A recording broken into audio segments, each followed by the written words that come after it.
5 minute পরে আপনি দাঁড়ান 5 মিনিট পরে নেন হ্যাঁ পরে নেন দেখতে না তাহলে পুনঃ দিবেন তারটা খেয়াল করে দিয়ে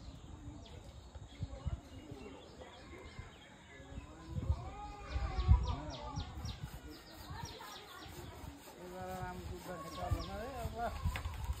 কি কষ্ট পাই না আমরা পালা হারাই যখন তাতে ছড়াই কেমনে রে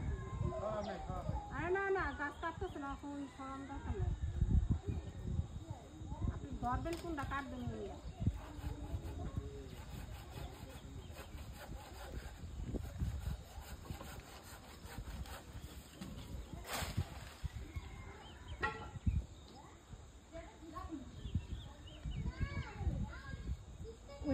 ওইটা কি ছাপড়া